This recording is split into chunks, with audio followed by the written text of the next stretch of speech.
भारतीय राष्ट्रीय महासभा Indian national Congress की स्थापना। तो यहाँ पे जो है हमें भारतीय राष्ट्रीय महासभा की जो स्थापना हुई उसके विषय में बताया गया है। भारतीय राष्ट्रीय महासभा की स्थापना के ऊपर तत्व तथा कई प्रादेशिक संस्थाओं का भी योगदान था। इन संस्थाओं ने राष्ट्रीय महासभा की स्थापना की भूमिका तैयार की थी। तो यहाँ पे हमें बताया गया है भारतीय राष्ट्रीय महासभा के पहले के प्रादेशिक संगठन कौन से थे। तो Bengal British Indian society Kolkata में, उसके बाद है बॉम्बे एसोसिएशन जो कि मुंबई में, सार्वजनिक सभा पूना में, मद्रास नेटिव सभा जो कि मद्रास चेन्नई में, इंडियन एसोसिएशन जो कि कोलकाता में।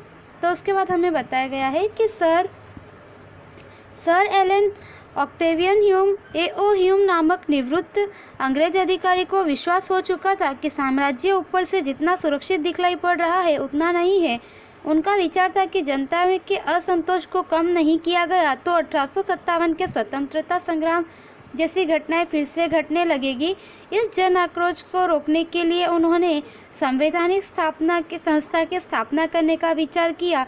तत्कालीन वाइसराय डफरिन को समझाया। निवृत्त अधिकारी के विचार को वाइसराय का भी समर्थन प्राप्त हुआ।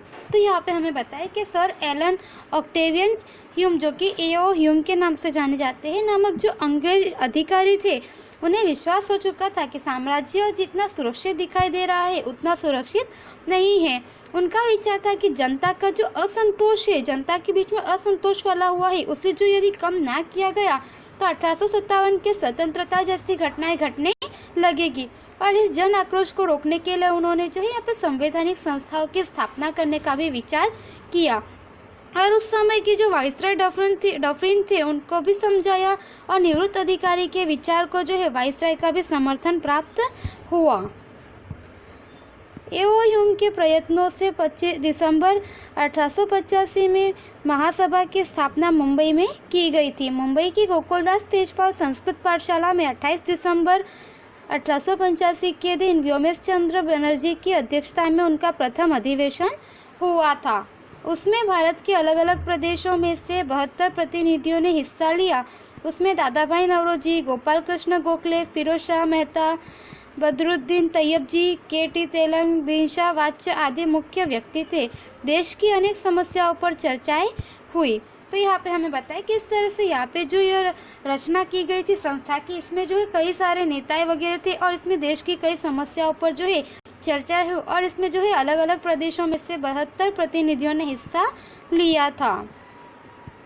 उसके बाद यहाँ पे आपको बताया गया है कि भारतीय राष्ट्रीय महासभा कांग्रेस का प्रथम अधिवेशन जो था उसका यहाँ पे आपको चित्र दिखाया गया है। उसके बाद है दूसरा अधिवेशन कोलकाता में, दादाभाई नौरोजी उसके प्रमुख थे और वे जो है 1886 के वर्ष में हुआ था और उसमें जो कुल 432 सदस्य थे। फिर था तीसरा अधिवेशन जो कि मद्रास, बदरुद्दीन तैयब जी की जो है प्रमुख थे वे उसके, और यह जो हुआ था 1887 के वर्ष में और इसमें जो है कुल 660 सदस्य थे। उसके बाद हमें यहाँ पे बताया गया है कि महासत्ता के आरंभिक चरण की कार्यवाही 1885 से 1905 तक। महासभा के आरंभिक चरण की कार्यवाही संवैधानिक थी। महासभा ने सरकार के समक्ष राजनीतिक अधिकार, आर्थिक और सामाजिक विकास और शैक्षणिक विकास के लिए की गई मांगों की अंग्रेज सरकार ने अवगणना की थी। इन मांगों ने भविष्य की लड़ाई के लिए मजबूत नींव रखी थी। सरकारी नौकरियों में भर्तियों की अधिक प्रमाण में लेने, सैनिक व अन्य विभागों में होने वाले खर्च को कम करने, किसानों को कर्ज में छूट देने, गृह उद्योग को प्रभावी बनाने जैसी मांगें रखी गई थी।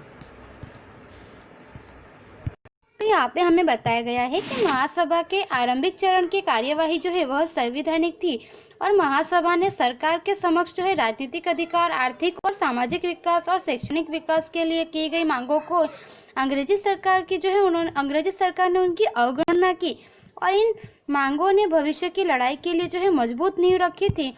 सरकारी नौकरियों में भर्तियों को अधिक प्रमाण में लेने, सैनिक व अन्य विभागों में होने वाले खर्च को जो है कम करने के लिए जो है किसानों को कर्ज में छूट देने और गृह उद्योगी को प्रभावी बनाने जैसी मांगे जो है रखी थी। महासभा द्वारा केंद्रीय और प्रांतीय विधानसभाओं का विस्तार करके उसमें 50% तक चुने हुए सदस्य रखना तथा कार्यकारिणी में संभव हो उतने अधिक से अधिक सीमा तक विधानसभा धारासभा को जिम्मेदार बनाना, ऐसे प्रस्ताव भी पारित किए गए थे।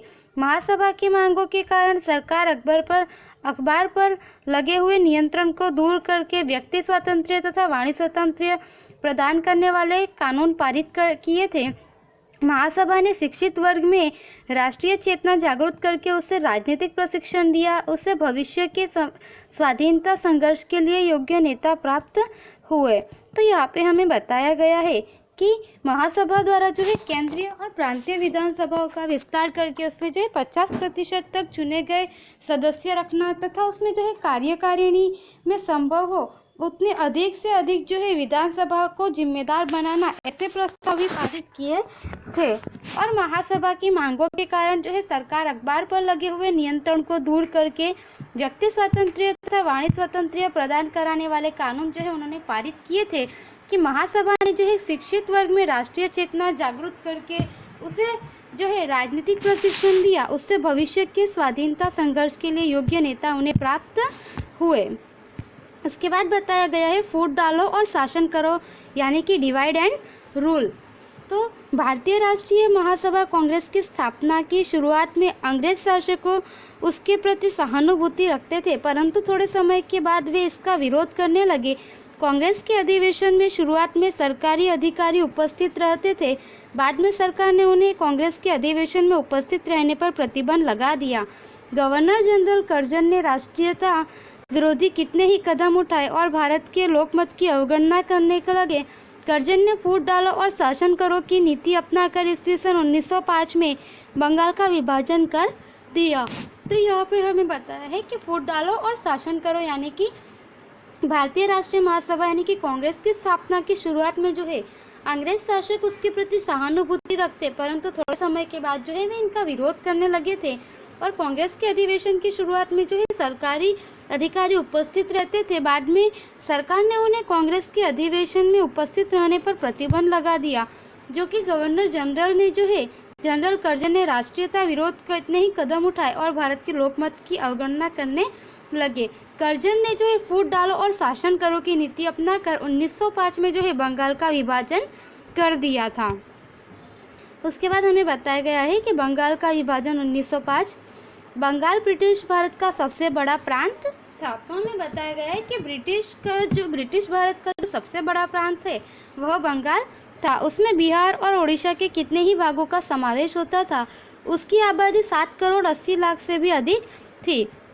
इतने बड़े प्रांत का संचालन करना कठिन होने से उसका विभाजन करना आवश्यक था। तो यहाँ पे हमें बताया गया है कि उसकी आबादी जो थी वह 7 करोड़ 80 लाख से भी ज़्यादा थी और इतने बड़े प्रांत का संचालन करना जो है वह जितना कठिन था उतना ही उसका विभाजन करना आवश्यक था।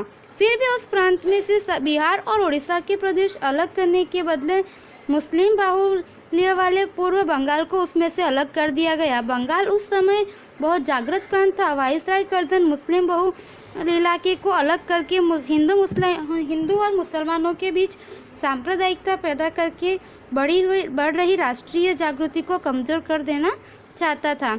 राष्ट्रीय नेता और लोग सरकार के इरादे को समझ गए और उन्होंने इस विभाजन का उग्र विरोध किया। तो यहाँ पे हमें बताया गया है कि फिर भी जो है उस प्रांत में बिहार और उड़ीसा के प्रदेश अलग करने के बदले जो है मुस्लिम बाहुल्य वाले पूर्व बंगाल को अलग कर दिया गया था, जबकि बिहार और उड़ीसा को उससे जो अलग करना चाहिए था। और बंगाल उस समय जो है बहुत ही जागृत प्रांत था। वाइसराय कर्जन जो है बहुल इलाके को अलग करके हिंदू मुस्लिमों के बीच जो है सांप्रदायिकता पैदा करने चाहते थे और यह जो है राष्ट्रीय जागृति को कमजोर करना चाहते थे। राष्ट्रीय नेता और जो लोग थे वे सरकार के इस इरादे को समझ गए थे और उन्होंने जो है इसका जो है बंगाल का विभाजन इसका उग्र विरोध किया था। उसके बाद हमें बताया गया है कि बंग भंग आंदोलन। तो यह बंग भंग आंदोलन क्या था? बंग भंग आंदोलन बंगाल की एकता को तोड़ने वाले इस विभाजन का विरोध करने के लिए बंगाल में सार्वजनिक सभा और जुलूसों के कार्यक्रम संपन्न हुए। तो हमें बताया गया कि बंगाल की एकता को तोड़ने वाले इस विभाजन का जो विरोध करने वाले थे उन्होंने जो है बंगाल में सार्वजनिक सभा और जुलूसों के कार्यक्रम जो है वह संपन्न किए। अल्पसंख्यक पत्रिकाएं बांटी गई। इस आंदोलन में बंकिम चंद्र चट्टोपाध्याय की आनंद मठ उपन्यास का वंदे मातरम गीत लड़ाई का नारा बन गया। पूरे देश में राष्ट्रीय भावना की अभूतपूर्व लहर दौड़ गई। तो हमें बताया कि इस आंदोलन में यहाँ पे जो बंकिम चंद्र चट्टोपाध्याय जी का आनंद मठ का जो उपन्यास है, वंदे मातरम जो गीत है, वह इस लड़ाई का नारा बन गया था। और उस समय जो है लोगों में काफ़ी जागृति आई और काफ़ी लहर दौड़ गई थी। जिस दिन विभाजन का अमल शुरू हुआ उस दिन बंगाल में शोक दिवस के रूप में मनाया गया। पूरे प्रदेश में हड़ताल की गई। रविंद्रनाथ ठाकुर की सलाह के रूप में इस दिन को एकता दिन के रूप में मनाया गया था। तो यहाँ पे हमें बताया गया कि जिस दिन जो है बंगाल का जो विभाजन किया, उस जो अमल में लाया गया, उस दिन को जो है पूरे बंगाल में जो है शोक दिवस के रूप में मनाया गया था और पूरे प्रदेश में जो है हड़ताल रखी गई थी। और रविंद्रनाथ ठाकुर की सलाह से जो है इस दिन को एकता दिन के रूप में भी मनाया गया था। अब आगे हमें यहाँ पे जो है स्वदेशी आंदोलन के बारे में बताया गया है। बंग के आंदोलन को उग्र और व्यापक बनाने का निश्चय किया गया। इस आंदोलन के मुख्य जो है 3 लक्षण थे। तो हमें बताया गया है कि बंग के आंदोलन को जो है उग्र और व्यापक बनाने का निश्चय किया गया था और इस आंदोलन के जो है मुख्य 3 लक्षण भी थे। स्वदेशी माल का व्यापार करना, यानी कि जो है हमारे देश के माल का ही हमें व्यापार करना है। विदेशी माल का बहिष्कार करना, कि विदेश से जो माल लिया है उनका बहिष्कार करना, विदेशी माल को जो है अपने देश में आने न देना और राष्ट्रीय शिक्षा प्राप्त करना। तीसरा लक्षण था कि राष्ट्रीय शिक्षा प्राप्त करना। इन उद्देश्यों को प्राप्त करने के लिए बंगाल के लोगों ने आंदोलन चलाया था कि जिससे जो है इन उद्देश्यों को हम प्राप्त कर सके।